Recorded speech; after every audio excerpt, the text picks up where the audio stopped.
Everybody, we are back. It is Tape Don't Lie. It's your favorite Raiders podcast, favorite Raiders channel, favorite Raiders everything. You guys already know what to do. Hit the subscribe button. Subscribe. Hit the like button if you like it. Hit the like button if you don't like it. Hit the dislike button if you don't like it. Leave a comment if you like it. Leave a comment if you don't like it. And you guys already know what to do with Panda Supplements. You guys are supporting that. We really appreciate that. Panda Supplements, 35% off. Make sure you hit that. Subscribe. Forgot to hit that. But Panda Supplements, 35% off. Make sure you guys check that out. Of course, I love the focus stuff. Make sure you help you get ready for the day. And, the greens is very well. And the protein drinks are delicious. So make sure you guys check that out and help them out. And, of course, follow us on Twitter at BDWilliams18, at DMarkJohn NFL. BD, this week we are doing 2019 again. Yeah. A little 2019. You're doing the Trayvon Mullen. See where he's gonna be at. I mean, that's gonna be an interesting one because that's fans, the cornerback position.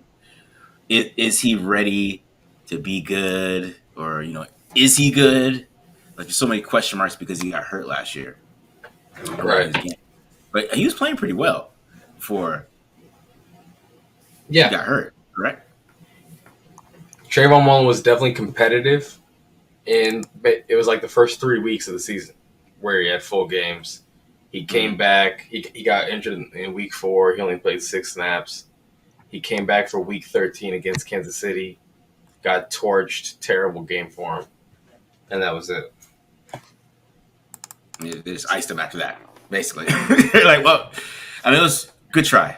Good try, Mullen. Right. But because obviously he wasn't healthy. So, I mean, it'd be interesting to see him bounce back because, the first 2 weeks, he looks like he was a good player at that point. And, if he continues to take that next step, maybe he gets another contract. I don't know if he's going to sign with the Raiders, to be honest, at this point. It's going to be like, who do they pay? Who do they keep?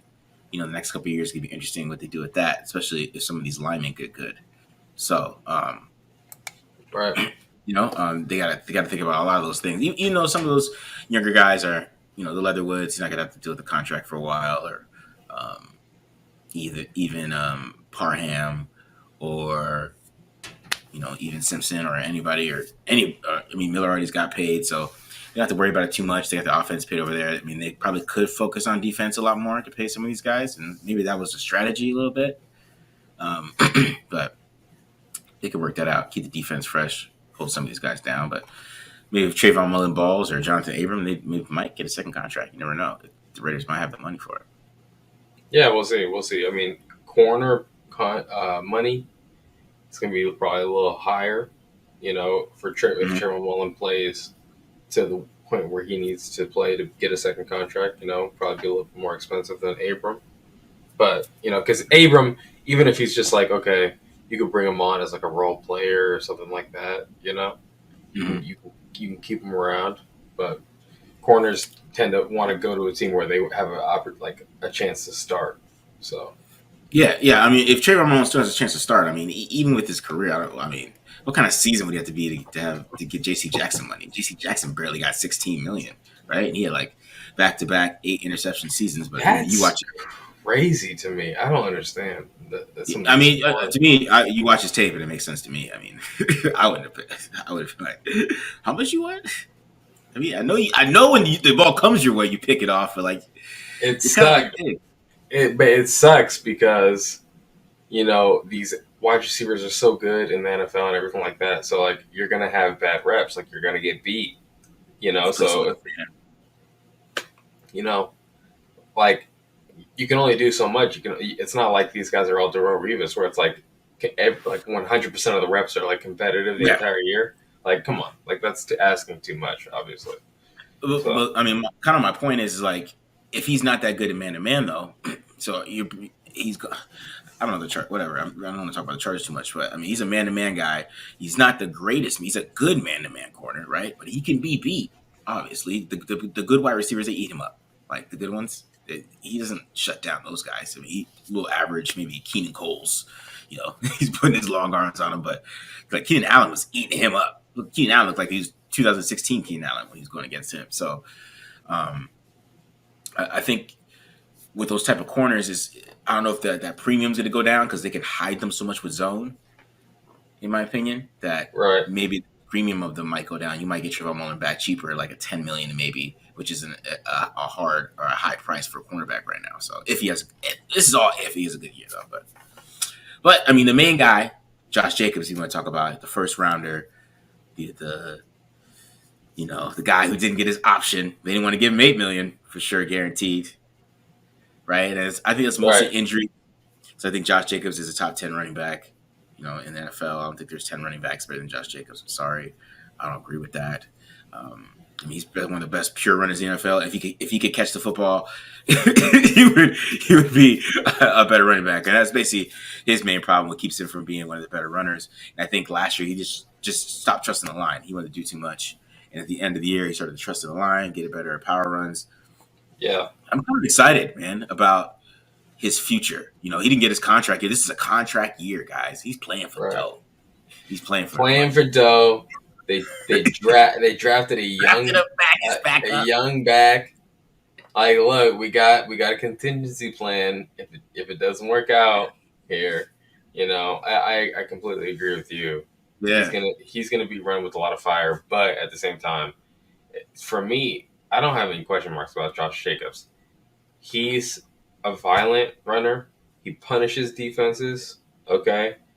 We saw maybe some, flashes of him not trusting the line and everything like that. But over the course of his career, we've seen his patience on zone, especially, and then like you said, the improvement in gap schemes. So I like Josh Jacobs. My question is, can he stay healthy? That's it. exactly. That's the main question. That's the That's question. the main question. And I'm telling you, at the end of the year, man, his tape of the year, I'm going to show it, a lot of it. I didn't really get into his pass catching or blocking. I want to show like him, his development in power runs, because that's one big thing that we used to talk about. He was not good at that, right? Yeah. And he wasn't good at that at the beginning of this year. The end of last year, though, he was really good. So it's interesting to see how he fits into this offense, and we're going to show a little bit of that stuff. But anyway, before we get into anything else you want to get into, BD, before we just No, hop. let's do it. All right, You let's do do. it. You go first. You go with Josh Jacobs first. All right, let's do it. Little Josh.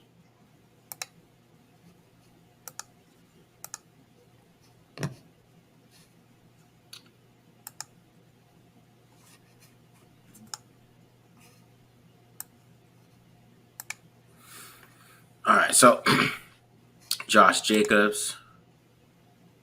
First, we can start off with outside zone, mid zone. All right, this is really his specialty. Okay, this is stuff that he does all day. He can do this in his sleep. Probably one of the best zone backs in the NFL. If you get him a good zone offensive line, I think he could be. He's a 1,300-yard rusher. And if you're doing wide zone, like don't let Kyle Shanahan sign this guy. All right, if Kyle Shanahan gets this guy for 3 million, we're all gonna be mad. Fans gonna be pissed because he's gonna eat if he stays healthy. Right. Right. So here we go. First little mid zone here, right? Actually, this is outside, so you got the full out towards the D gap. Remember C gap, open C gap, mid, D gap, outside. So it's outside zone right here, wide zone, what you want to call it. And you can see how well he reads this, right? You got cut back, bounce, hit right here, right? Look at the patience he shows to hit that, and then accelerates. He has always great bursts. He has a 4.6, but I think he runs like a 1.5, 1.59 something, 10-yard split. So you see it right there. He has that burst, man. You just love. Here we go again. This time is mid zone, right? Perfect read on this one again. So see the patience he has on this one, right?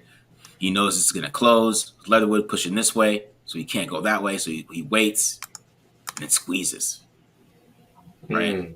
Let's go back. Beautiful.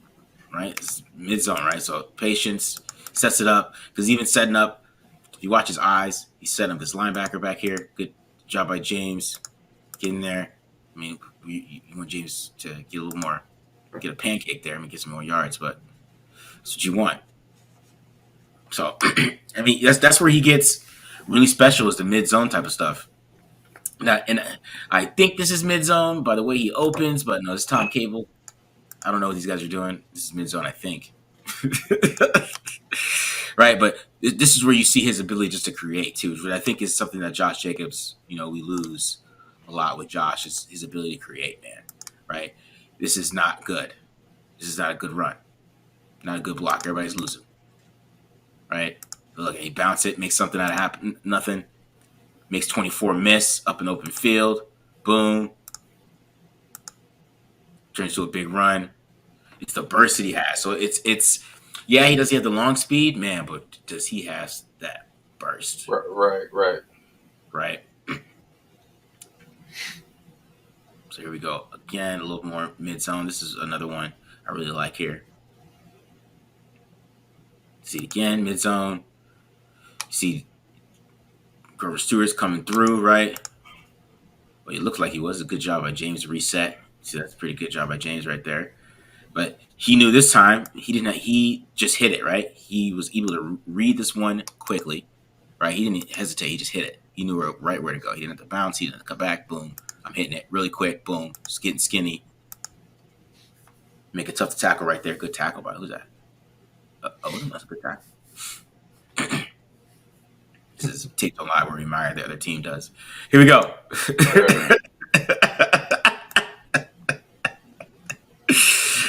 All right, so let's get to power, okay? So we get some power runs.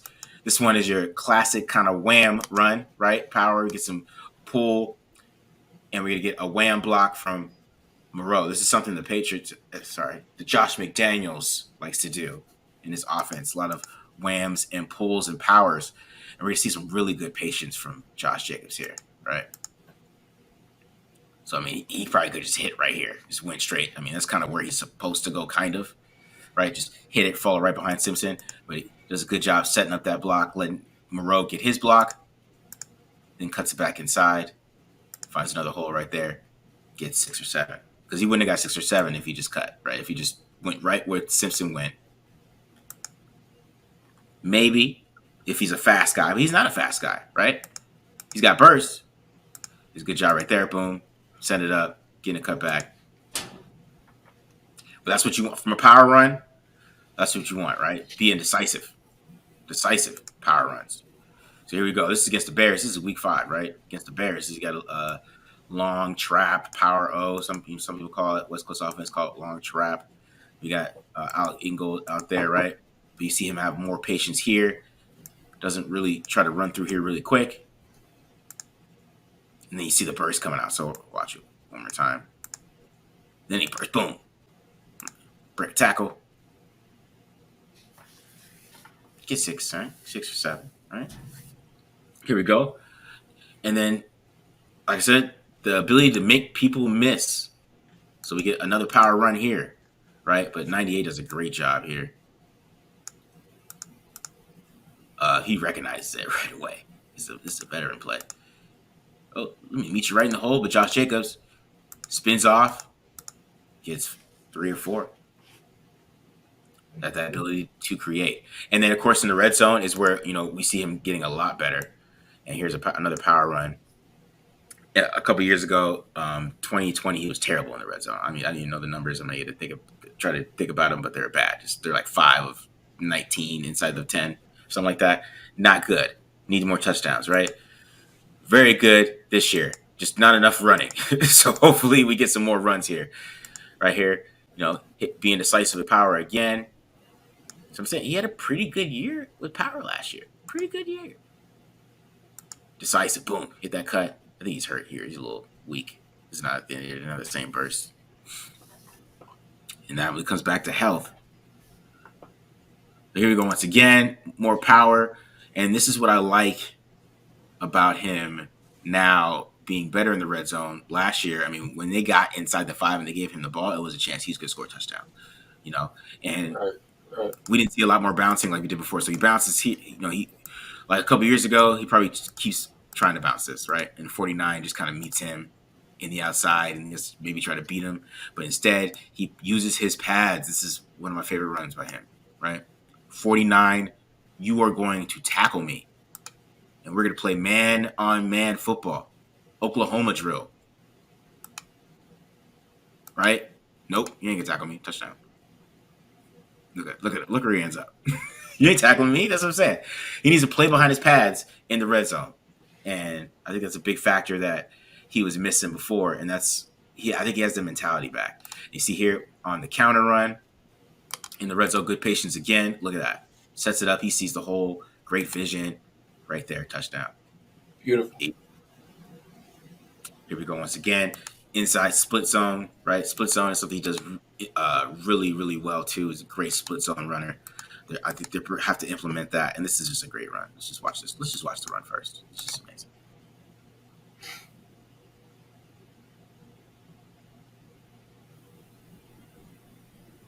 You know, so but inside zone, split zone. I mean, those are really his specialties, man. And you see him just making people miss in the open field.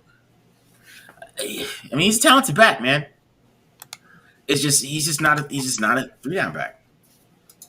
You know what I mean? I mean, it's basically what it comes down to.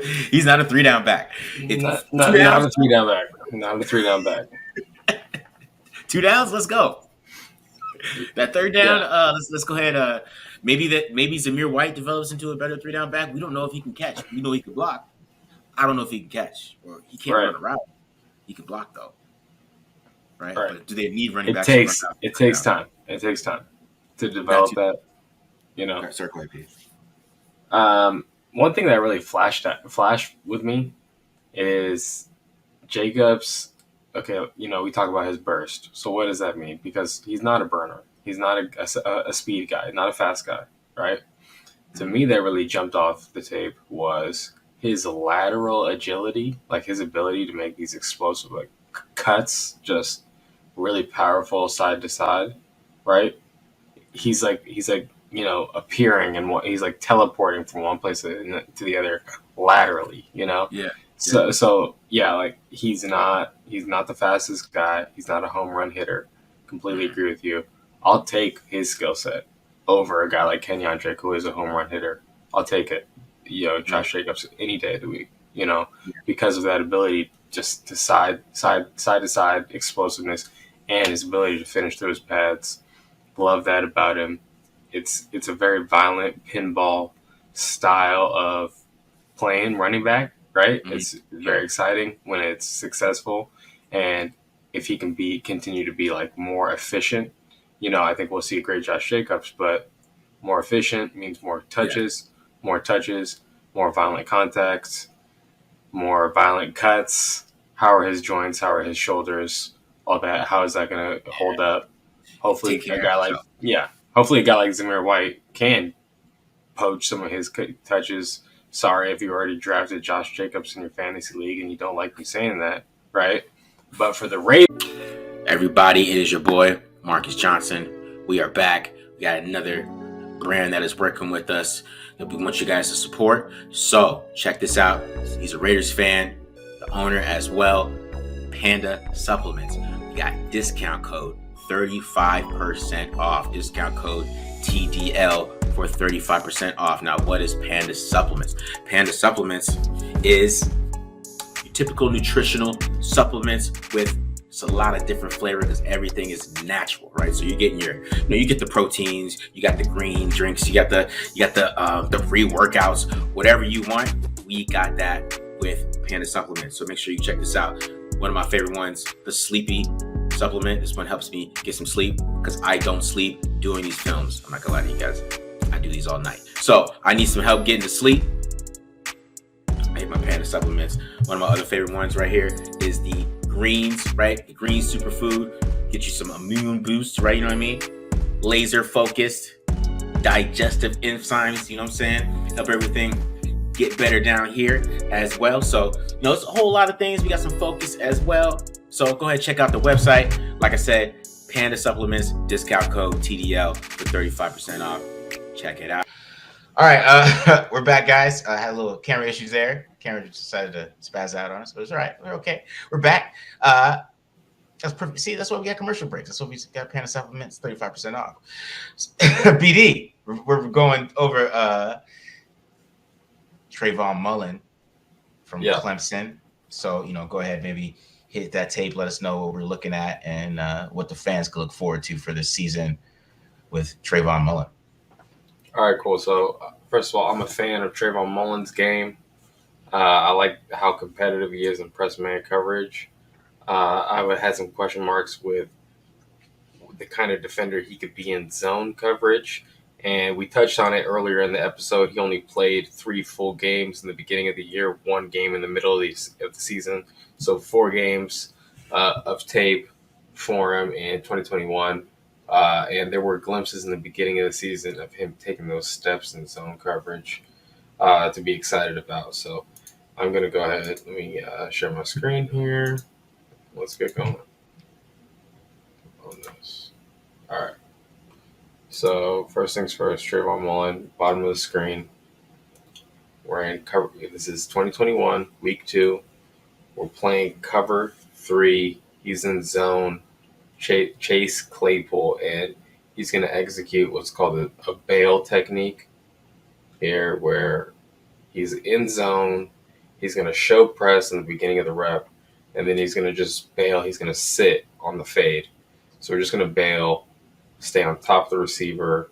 Silly Ben Roethlisberger attempts it anyways. Okay. And we see at the catch point a guy like Trayvon Mullen, 6'2", with 33-inch arms, very physical, great athletic profile in terms of the length he has to disrupt the ball at the catch point. And so he could do damage down the field. He can give receivers a hard time. There's a great rep from him, top of the screen. He's got the tight end in a nasty split. He's going to be pedaling off. He's going to go ahead and pedal off there in a fire zone. Okay, so he's expecting the ball to come out hot. And really, the question with Trayvon Mullen is his technique in a pedal. Okay, and we see a great example of him executing great technique in a pedal against his tight end, staying square. You know, it's a tight end. You don't have to worry about him beating you deep. So stay square, okay, latch on. We see it's a broken play, off schedule, plaster to your man, and when you have a contact key where he has his hands on the tight end, so he can turn his head, get his eyes back on the quarterback, see that ball come out, and then at the end, to not only with the first hand swipe at the ball, but then with the other hand punch it out. This is a phenomenal rep. We just had everything here put together from Trayvon Mullen at the top of the screen. Sensational rep from him to break that pass up. Okay, here we go. Him at the bottom of the screen. Week 2 against Pittsburgh. He's in press man coverage. I would say gets beat a little bit. They're going for these squirt releases with these really big stems in this game. Okay, Johnson beats him inside, but Mullen stays patient in that back shoulder position, knowing, hey, I'm never crossing this hash. Okay, I don't ever have to cross this hash. We'll talk about that more in this breakdown. Okay, so I can relax when he comes back to him. Again, with that frame, 6'2", long arms, creates a really tough time for the wide receiver to get back around him because he stays in that leverage, because he never panics. Here we go, him at the top of the screen. He's in man coverage. Press. Okay, we're going to use that motor technique, soft shoe technique, late hands. Okay, playing that back shoulder position. Okay, straps that guy. These are great reps. He's very competitive on the outside. Okay, especially in man coverage. Here's another one. Man coverage. He gets beat a little bit inside here. Oh, off balance break. Okay, but again, doesn't panic, uses his frame, maintains that outside leverage, and now that wide receiver really has to fight to get around him. Okay, cherry on top. Because he has that contact key, he can get his eyes back on Ben Roethlisberger, flip around, intercept the pass on an errant, on a ball that wasn't even intended for him, but because he did all the little things right leading up to this play. I mean, let's watch it again from the top of the play here. Man coverage on one guy, executes beautiful coverage, gets his eyes on the quarterback, flips around, makes an interception on a ball that was not intended for his man. Fantastic. Okay, this is top of the line play. Now, comes back in week 13. He is injured. The question marks about Trayvon Mullen are going to be consistency. It's always been that, even going back to the season where he had a breakout year. Okay. Remember when we talked about how he doesn't cross the hash? He doesn't ever cross the hash, and you see him here. He does it right earlier in the game, and this is called a robot technique. Robot stands for roll over back on top. And so when this wide receiver runs that drag, crosses the hash, he points it out, and he robots up that hash. Okay? He knows that. He knows that's what he's supposed to do. Now, late in the game, it's a long yardage situation. He's got Travis Kelce. Travis Kelce hits him with some stuff here. And then he goes to cross the hash. He crosses the hash. Mullen, for a split second, realizes, oh, I need to be roboting here. We got a crosser coming across. Okay, I need to run up my hash and intersect that crosser, okay, and prevent the quarterback from making a spectacular play. But it's Travis Kelce. So Mullen commits a sin, crosses the hash, and once you know it, highlight reel of the year, throw of the year happens. Okay, and I mean it's not really a coincidence that after this drive, Trayvon Mullen didn't come back in. Okay, so these are the little things. I mean, is that really his fault though? It is, but it isn't. Hey. It's about consistency. Now, Yeah, I guess so. the other thing I wanted to talk about with consistency is the question marks about Trayvon Mullen playing in a pedal. Here we go. Bottom of the screen. He's a tall guy.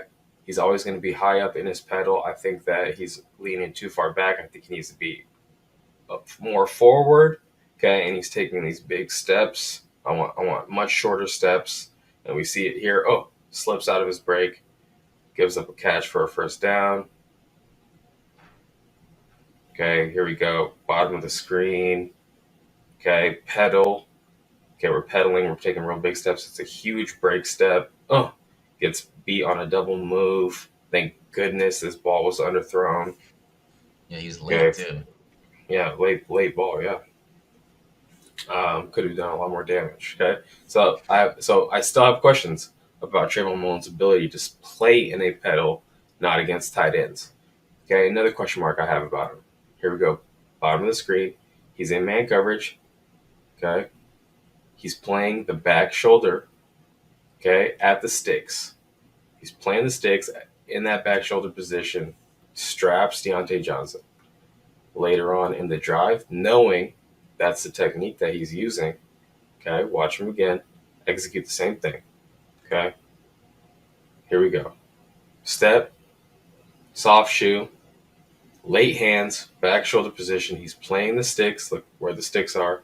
Okay, they know automatically they're going deep. Okay, gets beat on a huge play, backbreaker. Okay, on that drive, they scored.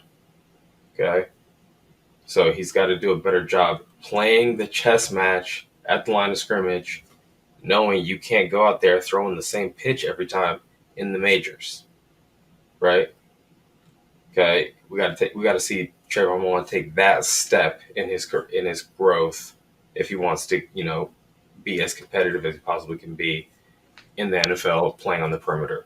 Okay, here's another one that I want to talk about. One more area for growth for Trayvon Mullen comes down to maybe some pass interference concerns. Here we go. He's in man coverage. He's in press man coverage, and we see him here get beat. He's off balance. You see him fall back. He's on his heels. It's not a good looking transition, right? He gets beat to the outside. He's on his heels. Okay, and something that happens here is he panics in this rep. We've seen him stay calm in other reps, but in this rep, again, consistency with Trayvon Mullen, we see him panic. He's in a full out sprint. He's hauling ass here, excuse my language, right? And Deontay Johnson drops his hips It's just a fraction of a second too late, even though he does contest this catch. I think a more calm, a more relaxed Trayvon Mullen here, even when he does get initially beat off the line of scrimmage, okay? And then also avoiding getting on his heels, right? And just having better technique there. So even despite some of those errors, he still contests his catch, which shows he is a competitive corner. Again, consistency, got it. In the NFL, just being competitive isn't going to cut it, right? No, it's not. And here we go at the bottom of the screen. Okay, it is Tyreek Hill. He's in press man coverage. Okay, bam, Hill hits him. Okay, he starts to panic here. He's like, "Oh, Tyreek Hill is leaving." Right? What does he do? We've seen him do this right. Get the contact key, then get your head around. He grabs. He starts pulling. Okay, stumbling. He's not in a good body position. Oh, excuse me. Right, gets that pass interference. I think that some of that grabbiness that we Mhm. see from Trayvon Mullen, where he gets those pass interferences, can be attributed to him just needing to dial in, calm down when guys are running past him. And really, it comes down to he's not 5'9", he's not 5'11". Okay, he's 6'2". So if a guy is running past you and you're in back shoulder and you got those long arms, right? Mhm. Relax, right? It's okay. Like, let physics take over. The ball has to get over you to get to the wide receiver, right? Being able to just calm down in those moments. Easier said than done, but the best corners do it. I mean, I did see Trayvon Mullen take a step up in this game. Cautiously optimistic to see if he could take another step up this year. Yeah, I mean, you can do worse than Trayvon Mullen. That's how I feel about him. You can do way worse. Way, way worse. He's a solid NFL corner, you know? Nothing, I mean, I wouldn't say he's an average NFL corner. I would say he's solid. I would say he's a not above average, but, there's in between average and above average to me when it comes to NFL players. I think he's solid. Like, he's a solid pro. You know what I mean? Like, you're going to get a solid corner. Will he get beat sometimes? Yeah, will he have some good reps? Yeah, he's solid. I mean, Yeah, and it can't get any worse. That's kind of how I looked at it because that's how the tape looked too. He looks like he's a solid NFL corner. Like, he yeah, belongs in the NFL. He's not a guy. viable. Yes, yes, he's a starting NFL corner basically. You know, Right, that's how right. I would look at it. At the So same time, Trayvon Mullen doesn't prevent you from like drafting a first round corner or anything like that. exactly. And it's the savvy that we see from great corners. Okay, guy like James Bradbury, we talk about him on this channel all the time. Okay, but even like say like a guy like Richard Sherman, the savvy of understanding the situation, understanding the down and distance, understanding the opponent's tendencies. Okay, that's what separates these great corners. Yeah, And Trayvon Mullen isn't in that category yet, where he's like doing some of those great things, right? yeah. So until if he ever does make that leap, then yeah, we can start talking about okay, yeah, like we have Trayvon Mullen, like that side is good, but until then, we can always find some competition for him. Let me ask you this. I mean, I feel like Patrick Graham and them are really high on Rocky Sin. I feel like they think Rocky Sin is their guy. Do you feel like Rocky Sin can become a Pro Bowl corner? I'm skeptical because when I went through and watched, he essentially got demoted for Xavier Rhodes. So I don't know if that was an injury thing. Okay, I Mm, didn't actually go through it and do the research, but he was a sub player as the year went on, and they played a lot of base in that defense, and he wasn't on the field in base. He would come in nickel as an outside corner, and Kenny Moore would then go into the slot, right? But Xavier Rhodes would start in base ahead of Rocky Sin, and I thought that was strange. So, okay. and there wasn't really anything to write home about in Rocky Sin's tape. So I don't know if that was an aberration. Maybe I got to go back further and watch 2020 Rocky Sin. Mhm. So Um, uh, I we'll see. We'll see. Maybe Averett pushes Rockison. And it's Yeah, Averett and Mullen, but it's going to be a heated competition, and there might be even some guys that we're not even talking about who are involved too, because none of these guys are like surefire yeah, things. yeah. Between Rockison, Averett, and Mullen, I don't think any of those guys are surefire. Yeah, I'm gonna throw some Rocky Sim tape on and check them out because it's interesting how high they're pretty high on him. I feel like they think that it's him and Trayvon Mullen. They feel like they're pretty set because they're both young, Yeah. and I think Patrick Graham they feels like he can mask some corners too and with the scheme. Well, I mean, really, what it comes down to is Mullen is the kind of guy, and this is why it worked with Casey Hayward in the scheme last year.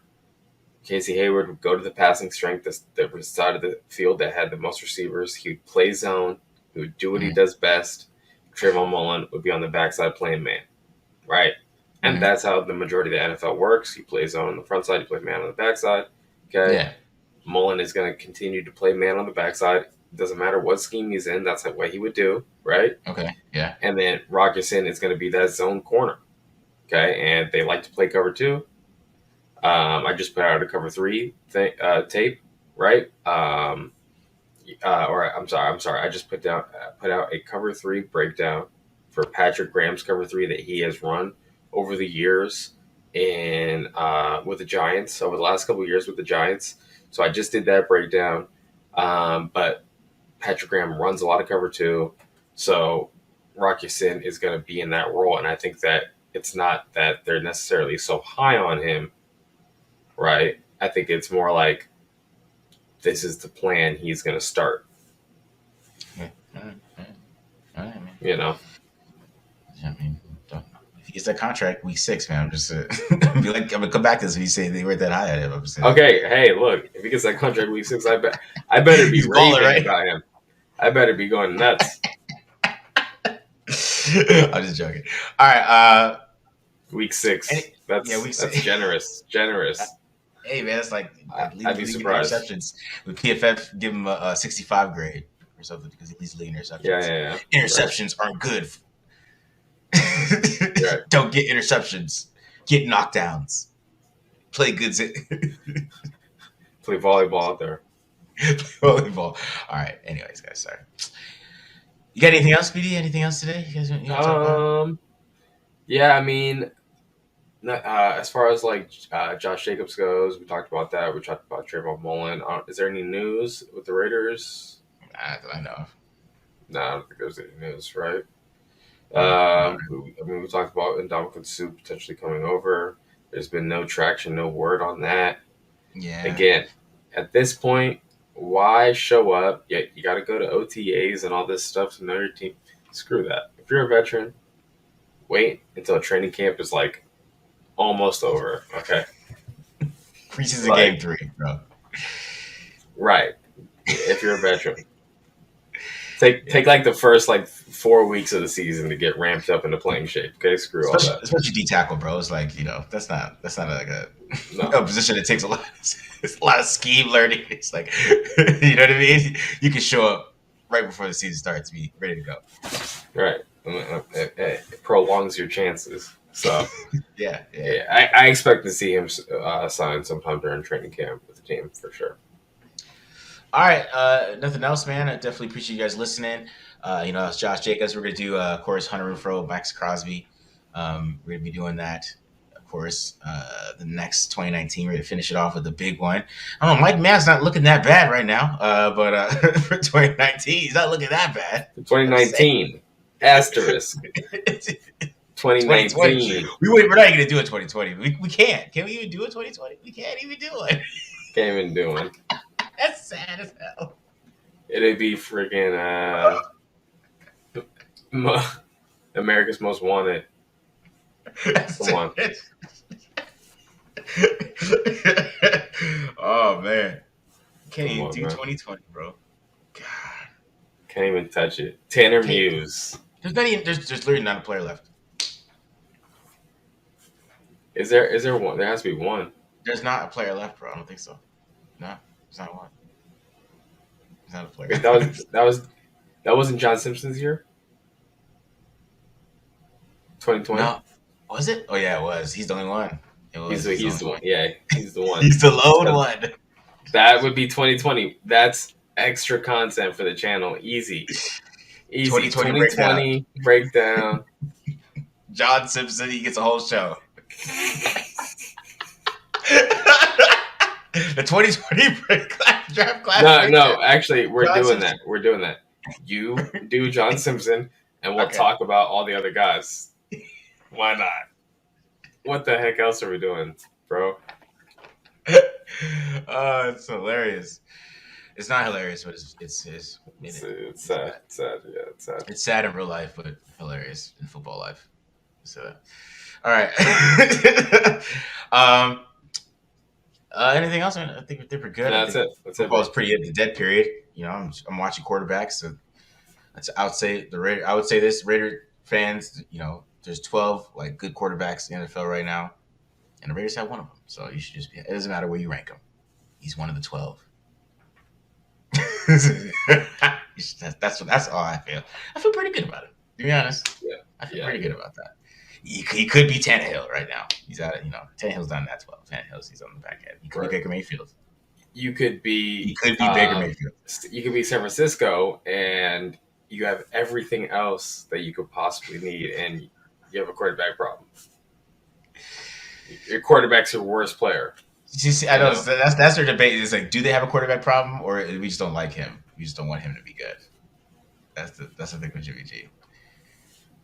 Jimmy G's the EPA god, bro. So that's the thing that they love EPA. Who's the EPA god though? It's Jimmy G. Look, EPA is a play caller stat. We talk about this. That is a Shanahan stat. Okay. The Shanahan. We are in the Shanahan. Shanahan's the Twitter god. Yeah, they love him. They pray to him. He's the Shanahan offense. Right. They love that. Oh man. But I just saw. Alright. The EPA thing cracks me up. I can't the EPA. Because Jimmy G's sitting right there. You can say whatever you want. But there's Jimmy G, run it too. Right. And well, he plays and everybody who played in the AFC Championship game, you need to be elite to get there. It's like Jimmy G right there. Just which one is it? Do you got to be elite to get there, or is Jimmy G elite? What is it? Are you saying he wins, right? Because if this was the '80s, bro, this is the thing. If there's no Twitter and there was no really smart, cool guy with his little EPA thing, Jimmy G would be the superstar in the '80s. How much he wins? Well, I mean, that's part of the reason why Jimmy G has any kind of traction at all is because he's on a winning team. You know? Yeah. Period. Otherwise, he's from the Tom Brady school of game management. That's why he wins so much. Yeah, I mean, I'll give him that. He's good at that. He's Tom Brady without the actual rifle. Tom Brady has a rifle with it too. He's basically Tom Brady with a pistol. You know? Yeah, I mean, now he had a funny release coming out, right? He has a really quick release, man. He does. There was something. You're right. So it was a quick release, but there's no velocity on it after. Yeah. Okay. He's a second round pick, man. He is the definition of second round pick quarterback. It's like, you know, what are you gonna get? He's not gonna have a great arm. He's a second round quarterback. He's not gonna be pretty athletic. He's gonna get a guy who's good at football, good quarterback. Right. Play point guard. You know what I mean? Right. I'm having some car trolls that good at me because Carr was a second round pick, but everybody thought he was gonna go first. He was a first round pick. He's a Carr. That's really what. Yeah. That hurt him. 100%. It still does to this day. That's the reason why he gets made fun of so much, because he's like, "You're a Carr, man. Shut up." You know. All right. Did you get sacked all the time? Did your brother get sacked all the time? Yeah. Don't you cry when you get sacked. His brother ruined everything for him. To be honest, he had no shot unless he came out won 4 Super Bowls. He's a Carr. His brother leans into it too, all the way. I know his brother makes it worse too. Like, bros, I would literally would have told him, like, "Dude, you can't speak for me anymore." But no. Yeah, leave that. Yeah, that bond, that family bond. They're like, yeah, we're the Carr brothers. Right. I'm gonna lose. If Derek Carr loses his job, I'm getting in trouble. So I have to put that one. But it's funny. That is that bond they have. They're like the Gronkowskis of the West Coast. Yeah, it's definitely bro-ish, you know what I'm saying? But hey, good for them. Stick I with your wish. family, bro. Yeah, I wish I had those problems. I, I I guess wish I wish my biggest problem was that your hundreds of brother, thousands your of brother stuck people up for on you too Twitter. much online. Yeah, because I was making, $500,000 or whatever, $500,000. Yeah, that's Yeah. true. All right. Sorry for side rant for you guys, but subscribe, subscribe, subscribe. I gotta get out of here, so my phone's already blowing up. So we gotta get out of here, guys. Well, we enjoy you guys listening. Appreciate it. Of course, we finish up with Hunter Renfrow and Max Crosby.